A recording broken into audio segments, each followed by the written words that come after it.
늦은 오후 바람이 나뭇잎 사이를 조용히 스쳐 지나갈 때였습니다. 제자는 눈을 감은 채 조심스럽게 입을 열었습니다. 부처님, 할아버지가 살아계실 땐 왜 그 말씀이 그렇게 듣기 싫었는지 모르겠습니다. 화를 내시며 하신 말들이 그땐 그저 나를 몰라주는 소리 같았거든요. 하지만 시간이 지나고 나니 그 말씀들이 모두 저를 위한 마음이었다는 걸 알게 됐습니다.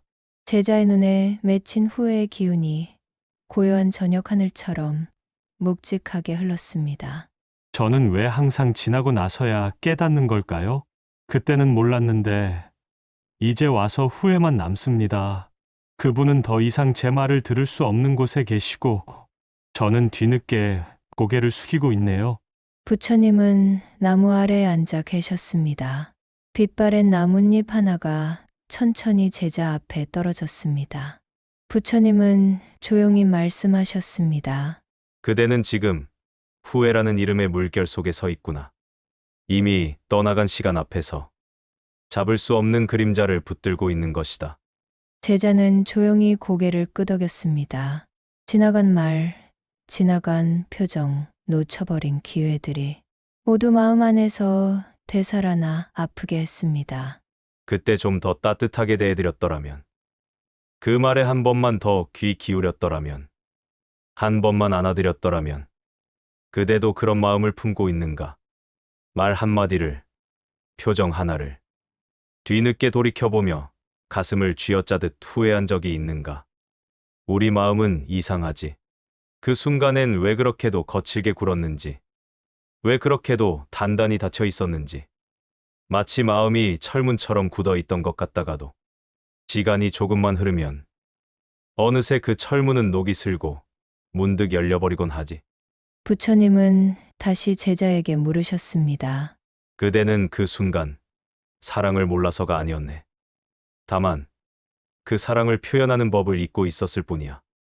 제자는 그 말에 가슴이 철렁 내려앉았습니다. 그렇습니다. 사랑하지 않았던 게 아니라 사랑하는 법을 몰랐던 시절이었을 뿐이었지요. 그대의 후회는 그 사랑을 지금에서야 알게 되었기에 생긴 것이다. 그러니 너무 자신을 탓하지 마라. 후회는 마음이 자란 증거이다. 제자는 여전히 고개를 숙인 채 조용히 속삭였습니다. 부처님, 그 순간에는 왜 그렇게밖에 못했을까요? 마음 한구석에서는 알았던 것 같기도 한데 왜 그렇게 말하고 왜 그렇게 행동했는지 저도 모르겠습니다. 부처님은 천천히 눈을 뜨셨습니다. 햇살이 나뭇잎 사이로 흩어지며 제자 얼굴에 따뜻하게 내려앉았습니다. 그리고 말씀하셨습니다.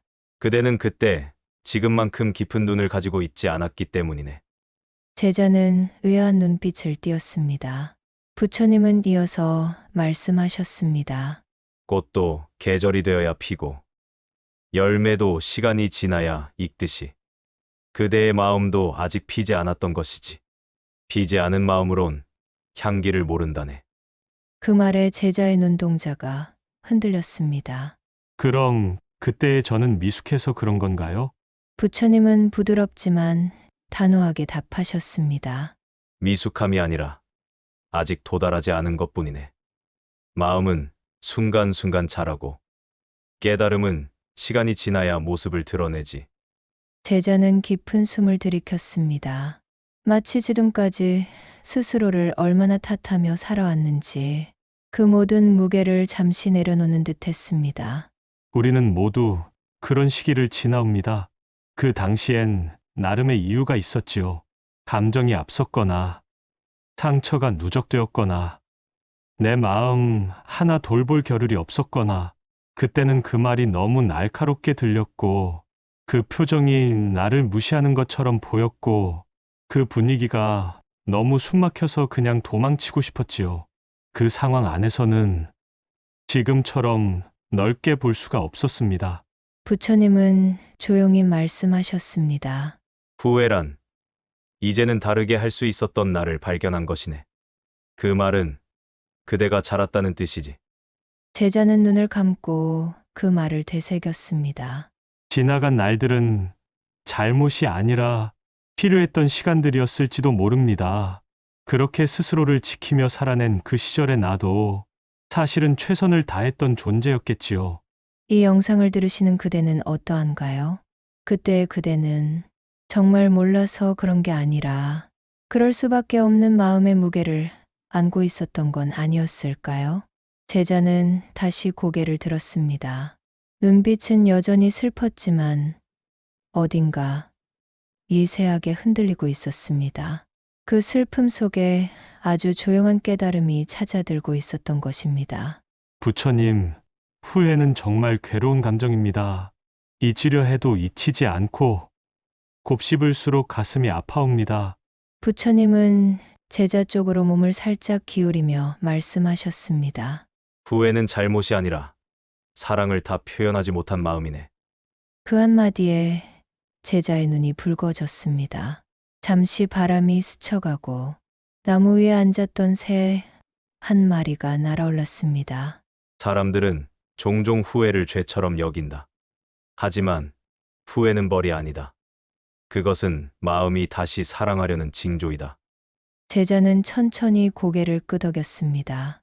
그 말씀은 후회도 괜찮은 감정이라는 뜻인가요? 부처님은 미소 지으며 말씀하셨습니다. 그대가 느끼는 후회는 그대가 깊어졌다는 증거이니 그 감정을 두려워하지 말게. 부처님은 손에 작은 돌멩이 하나를 쥐어 제자 앞에 연못에 떨어뜨렸습니다. 물결이 퍼져나가며 고요한 물을 흔들었습니다. 이 물결이 바로 후회와 같네. 한순간 감정을 떨어뜨리면 그 여운이 오래 퍼져 마음 전체를 흔들지. 하지만 곧 다시 고요해지지 않던가.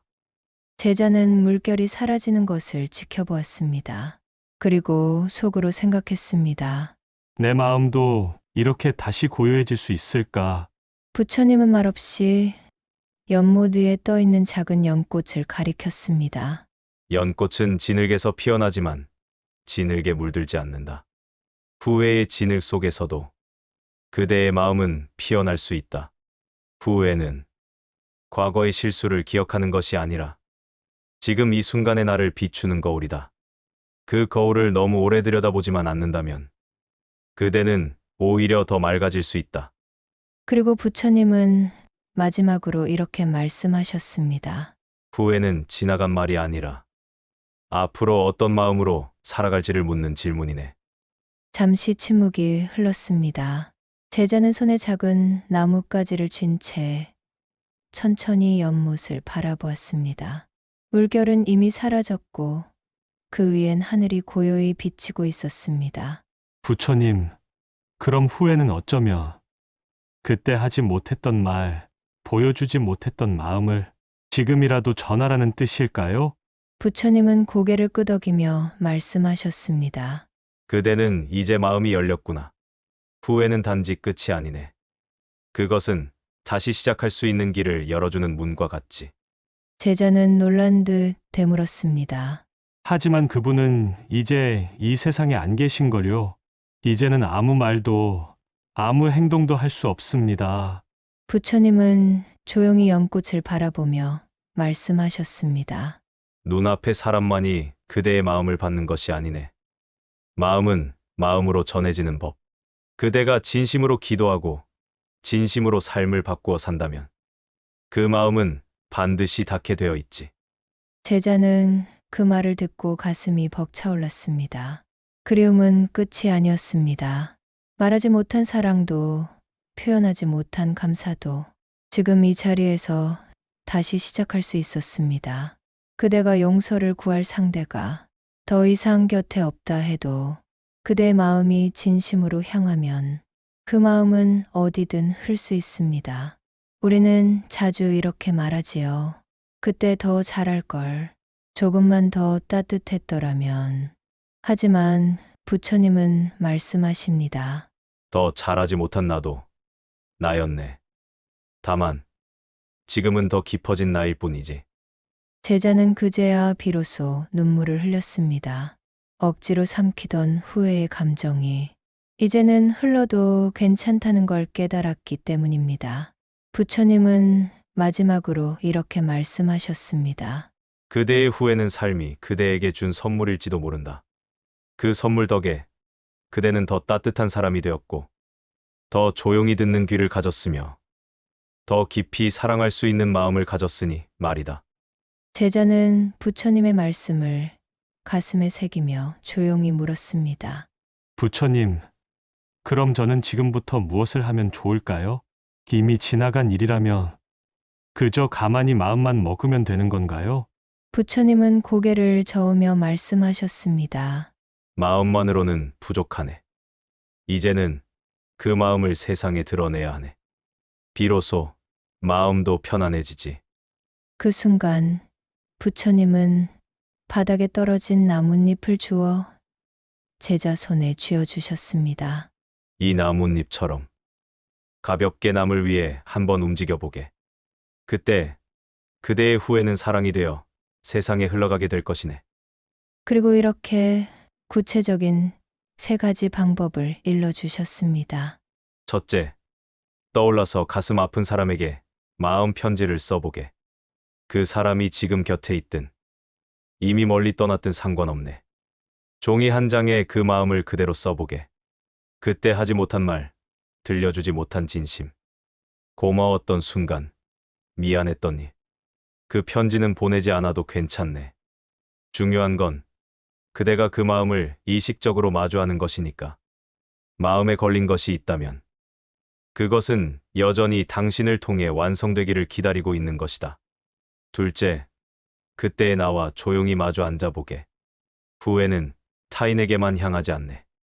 사실 가장 깊은 후회는 그때 그렇게밖에 하지 못했던 나에 대한 마음이지.